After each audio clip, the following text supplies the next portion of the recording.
न शिष्याननुबध्नीत ग्रन्थानैवाभ्यसेत् बहून् न व्याख्यामुपयुञ्जीत नारम्भानारभे क्वचित्. ભાષાંતર જોઈ લઈએ. શિષ્યોની મંડળી રચવી નહીં, ઘણા બધા ગ્રંથોનો અભ્યાસ કરવો નહીં, પ્રવચન કરવા નહીં અને મોટા કામ આદરવા નહીં. શાંત, સમદર્શી અને મહાત્મા સંન્યાસી માટે કોઈ આશ્રમનું બંધન એ ધર્મનો હેતુ નથી. તે ભલે પછી પોતાના આશ્રમના ચિહ્નો ધારણ કરે કે ત્યજી દે.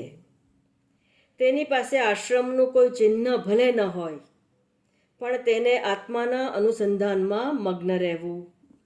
પોતે હોય અત્યંત વિચારશીલ, પણ તેણે દેખાવું પાગલ અને બાળકના જેવા. તે અત્યંત પ્રતિભાશાળી હોય તો પણ તેણે સાધારણ મનુષ્યોની દૃષ્ટિમાં એવા દેખાવું કે જાણે તે કોઈ મૂંગો હોય. આ શ્લોક શ્રીમદ ભાગવત મહાપુરાણ કે જે એકમાત્ર ઉત્કૃષ્ટ જે શાસ્ત્ર છે, બ્રહ્મસૂત્ર, જે અંતિમ પ્રસ્થાન છે, એ શ્રી બ્રહ્મસૂત્ર પરનું આ ભાષ્ય છે. એટલા માટે કહેવું પડે છે કે એનું મહત્વ સમજાય. ભાગવત કથા એમ એને નાનું ન સમજતા મહેરબાની કરીને. એમાં સાધક માટે, મુમુક્ષુ માટે, ચિત્ત શુદ્ધિ માટેની વાત તો કરી જ છે, પણ આટલું પૂરતું નથી.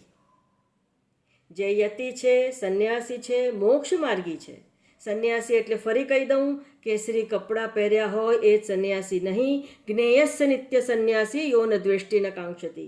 સંન્યાસીની વ્યાખ્યા ઉપનિષદોમાં અને શ્રીમદ ભગવદ્ ગીતામાં પણ આપેલી છે. હા, કલર છે, ચિહ્ન છે, ના નહીં, પણ ન હોય તો પણ એનો વાંધો શાસ્ત્રને નથી. ખોટું મહત્ત્વ જે અજ્ઞાનીજનો છે એણે ખોટું આનું મહત્ત્વ આપી દીધું છે. જે કરવાનું હોય તે કરતા નથી. શાસ્ત્રમાં આ બધી આજ્ઞાઓ કોને માટે આપી છે? શ્રોત્રિય માટે આપી છે, જેણે બધા જ કર્મનો ત્યાગ કરીને જ્ઞાન માર્ગમાં પ્રશસ્ત જો થયા હોય, પોતાને કહેતા હોય જ્ઞાન માર્ગમાં પ્રશસ્ત થવાવાળા, તો બ્રહ્મનિષ્ઠ બનવા માટે શું કરવું જોઈએ એની ઘણી બધી વાતો, એમાંની એક આ વાત શ્રીમદ ભાગવત મહાપુરાણમાં કરી છે.